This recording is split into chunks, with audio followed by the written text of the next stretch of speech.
नितेश जी, आप एक बात बताइए, जब आप पैदा हुए थे तभी आपके बाबूजी ने आपका श्राद्ध कर्म कर दिया था? सवाल का जवाब दीजिए। ये सवालों का जवाब नहीं। वन नेशन वन इलेक्शन, पैसा बचेगा।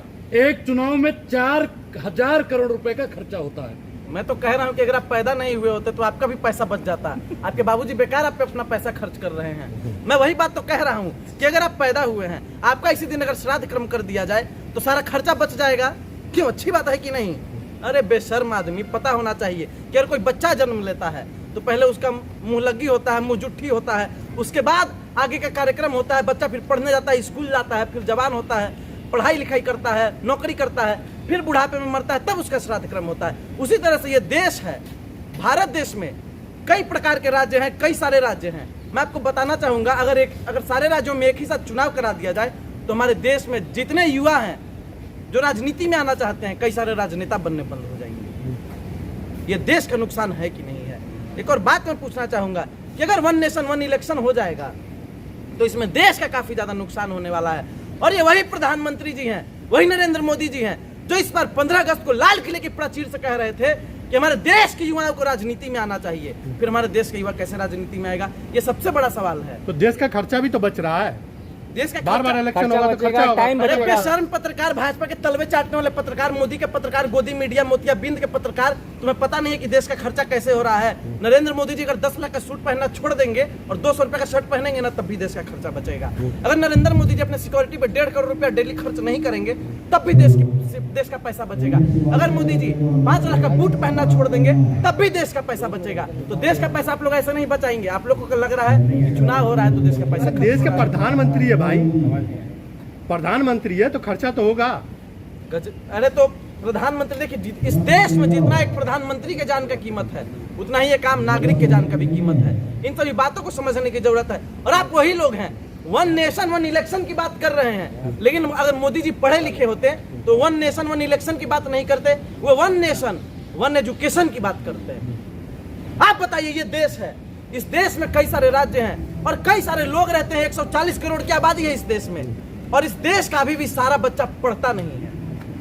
आपको मैं बता दूं, हमारे जो भी गरीब गुरबे समाज के लोग हैं, गरीब बच्चे हैं, वो भी सही से स्कूल में नहीं जाते।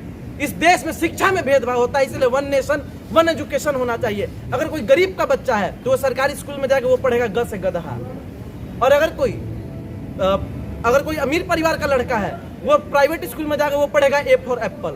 अंतर है कि नहीं है? शिक्षा एक बराबर होनी चाहिए। बिहार के एक बड़े नेता हुए रामविलास पासवान जी, उन्होंने कहा था कि राष्ट्रपति का बेटा हो या चपरासी का हो संतान, सबको शिक्षा एक समान, सबको शिक्षा एक समान। और ये वही सरकार जिसने शिक्षा पे 18% GST लगाने का काम किया है। इस बात को समझने की जरूरत है।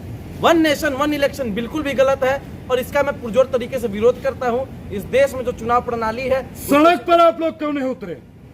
सड़क पे उतरेंगे और सड़कें जो है जाम हो जाएंगी। तुम पत्रकार क्यों नहीं उतर रहे हो सड़क पे? इस सवाल का जवाब देने का काम करो। हम लोग विपक्ष है क्या? भाजपा के दलाल भी तो नहीं है। विपक्ष है, भाजपा के दलाल भी तो नहीं है। पत्रकार अब विपक्ष का काम करे, पत्रकार क्या करेगा? पत्रकार जब भाजपा की दलाली कर सकता है तो पत्रकार चोली में जाके बैठेगा? करना चाहिए। विपक्ष चोली में जाके बैठेगा। पत्रकार अगर उतर गया रोड पे तो कहाँ जाएगा? पत्रकार को उतरना पड़ेगा सड़क पे।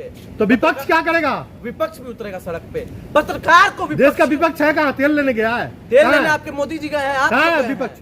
अरे इस देश के पत्रकार, देश वही कमजोर होता है जिसका विपक्ष कमजोर होता है। नहीं, दूसरे पत्रकार बिका हुआ होता है। दूसरे पे मत थोपिए। भाजपा के तलवे चाटने, विपक्ष जाके एसी में सो गया तब देश का ये हाल है।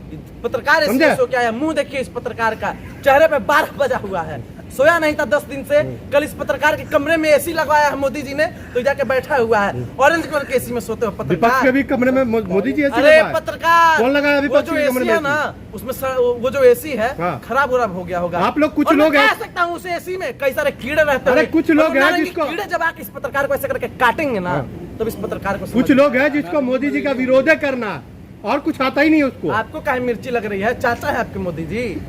अच्छे काम नहीं आपको पता है? अच्छा काम आप लोगों के पत्रकारों के लिए अच्छा काम किया है मोदी जी ने। देशवासियों के लिए कोई अच्छा काम नहीं किया है।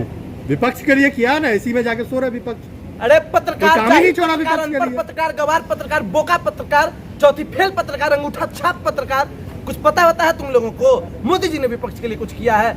नरेंद्र मोदी एक ऐसे व्यक्ति का नाम है जिसने देश के लिए कभी कुछ नहीं किया। ये वही आदमी है जो कहते हैं हाँ, मैंने कसम उठाई है, ये देश नहीं बिकने दूंगा। सौगंध मुझे इस मिट्टी की, मैं देश नहीं झुकने दूंगा। लेकिन भाइयों और बहनों, सरकारी संपत्तियों को बेचने का आक्रमण क्या कांग्रेस पार्टी ने आपको अमन का बेइज्जती करने के लिए छोड़ रखा है क्या यहाँ पे? अच्छा, अमन नाम है इस आदमी का? ए भाई, अपना नाम बदल लो, अपना नाम बदल लो। तुम मोदी का परिवार ही अपना नाम लिखो, अमन उमन हटा दो वहां से। अमन चैन को खत्म करने की बात कर रहे हो आप लोग देश के लिए खतरा हो। आप मुसलमानों का अपमान कर रहे हैं। अच्छा, मुसलमान का नाम अमन होता है? क्या नाम है, पूरा नाम क्या? अमानुल्लाह। अमानुल्लाह। अमान बोले ये?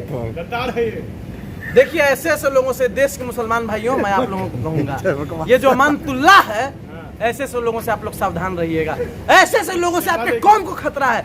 ये लोग 100, 200, 500, 1000 रुपया लेकर के भाजपा के जूते चाट लेंगे, तलवे चाट लेंगे, नरेंद्र मोदी के पैर में तेल लगा देंगे, लेकिन अपने कौम के लिए लोग नहीं बोलेंगे। नरेंद्र मोदी आपका वक्फ बोर्ड का जमीन खत्म करने की बात, राहुल गांधी को तेल लगाते पसीना छूट गया आपको। कौम विरोधी पत्रकार, पसीना छूट गया आपको। पत्रकार, राहुल गांधी को तेल लगाते। अरे मुसलमान विरोधी पत्रकार, इस बात का जवाब दो। यहाँ पे हिंदू मुसलमान की तो बात ही नहीं आई।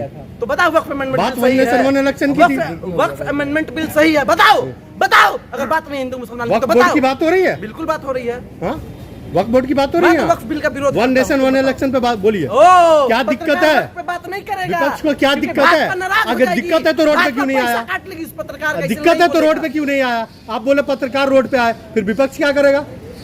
आप जैसे पत्रकारों की धुलाई करेगा। देश की जनता पूरी की पूरी करेगी। जब आप लोग सड़क पे आएंगे ना, तो देश की जनता ऐसे कॉलर पकड़ लेगी। देश की जनता, अमानुल्लाह का कॉलर ऐसे पकड़ लेगी। देश की जनता है ना। और सवाल करेगी, अरे सुनिए, देश की जनता विपक्ष को भी देख रही कह है। रहा हूँ, आप मुझे मिल जाओ शाहीन बाग। अरे देश की मुसलमान भाई, देश की जनता विपक्ष को भी देख रही है। क्या क्या कर्म कर रही है? आपको बता देंगे सब। क्या क्या कर्म कर रही है देश की जनता विपक्ष को भी देख क्या रही क्या है। कर्म इस देश का पत्रकार कर रही है, इस देश की जनता ये भी जान रही है। आप वही पत्रकार हैं जो कहते थे 2000 के नोट में चिप है, चिप निकला। असदुद्दीन ओवैसी कहते हैं कि 1 नेशन 1 इलेक्शन के माध्यम से रीजनल पार्टी को खत्म करना चाहती है भारतीय जनता पार्टी। क्या रीजनल क्षेत्रीय पार्टी को खत्म करना चाहती है? भारतीय जनता पार्टी एक ऐसा दोमुहा सांप है, अच्छा, जो बड़ी बड़ी बात करती है। बीजेपी वही पार्टी है जिसने बिहार में जेडीयू के साथ गठबंधन किया और जेडीयू को निगलने की कोशिश की। ये पत्रकार भी बिहार से आता है। मैं पूछना चाहूंगा, इस भाजपा के नरेंद्र मोदी के तलवे चाटने वाले दलाल पत्रकार से नरेंद्र मोदी ने क्या दिया है तुम्हें बिहार? बिहार में आप किसका तलवा चाटते हैं? मैं किसी का तलवा नहीं चाटता, मैं सच, मैं भी नहीं चाटता हूँ, बोलता हूँ। मैं भी नहीं चाटता हूँ। कहाँ से आते हो? किसी पार्टी का ठेका नहीं ले रखा हमने। आपकी तरह ठेका नहीं ले रखा हमने। बिहार का अपमान नहीं सहेगा हिंदुस्तान। आपके हाथ में पट्टा लगा हुआ है पार्टी का, हमारे पास नहीं है। 1 मिनट, पट्टा लगना दिक्कत है, गलत है। इस पे क्या लिखा हुआ है? भारत जोड़ो यात्रा। और ये पत्रकार भारत, हमारे हाथ में पट्टा नहीं है किसी पार्टी का। अरे आपके हाथ में है, गले में भी आपका पट्टा है। अरे नारंगी, दिख नहीं रहा तो क्या हुआ? नारंगी कीड़े, तुम मुझसे बात करोगे नारंगी कीड़े? भाजपा का पट्टा आप लोग ओढ़े हुए हो, मैं नहीं ओढ़ा हूँ किसी पार्टी का पट्टा वट्टा। आप लोगों को समझने की जरूरत है। आप लोग, विपक्ष का रोल क्या होता है देश में, बताइए जरा। विपक्ष का रोल होता है जो सत्तारूढ़ पार्टी होती है, हाँ। उसकी वास्तविकता को देश के आगे उजागर करना, हाँ। देशवासियों को दिखाना कि ये क्या कर रही है और कैसे काम हो सकता है, ये आईना दिखाना। हम लोग आईना दिखाने का प्रयास करते हैं, लेकिन देश की एक दलाल मीडिया हम लोग। कितनी बार रोड पे उतरे हैं आप लोग? कई बार उतरे हैं। कितनी बार उतरे? जैसे आपके नरेंद्र मोदी, हाँ, मैं साफ साफ बता रहा हूँ, सीए एनआरसी लाए थे। हाँ, कांग्रेस रोड पे थी, कांग्रेस सड़क पे थी, लेकिन आप कहाँ प्रोटेस्ट कर लेकिन रही ये थी? अमानुल्लाह पैसा लेकर के अरे बीजेपी कहाँ प्रोटेस्ट कार्यालय कर में रही थी ये बैठा हुआ बताइए? था और एसी में बैठ के बिरयानी चाप रहा था। प्रोटेस्ट कहाँ कर रही थी कांग्रेस पार्टी? क्या कहाँ प्रोटेस्ट किया? कांग्रेस पार्टी ने कहा तो प्रोटेस्ट नहीं किया, मैं बता रहा हूँ। हाँ। किसान आंदोलन जब हो रहा था, हाँ। उस दौरान भी कांग्रेस पार्टी सड़कों पे थी और ये पत्रकार अमानुल्लाह भाजपा कार्यालय में बैठ के एसी में बिरयानी चाप रहा था। मैं आपको बता रहा हूँ, जब आप लगातार मुसलमानों की तौहीन कर रहे हैं, जबान को संभाल के बात ये कीजिए। पत्रकार मुसलमानों का ठेकेदार है। ऐसे ऐसे पत्रकारों को जूता निकाल के मारना चाहिए। ये पत्रकार नहीं है, ये पत्रकार नहीं, ये कौम का गद्दार है। ऐसे ऐसे लोगों से देश को खतरा है। मैं बता रहा हूँ, वक्फ की जमीन हमारे देश के मुसलमान भाइयों का हक है। और चाहे कोई भी दलाल पत्रकार 200-500 लेकर के भाजपा की दलाली करे, हमारे देश के मुसलमान भाई हमारी भावनाओं को समझ रहे हैं और इस बात से भली भांति परिचित।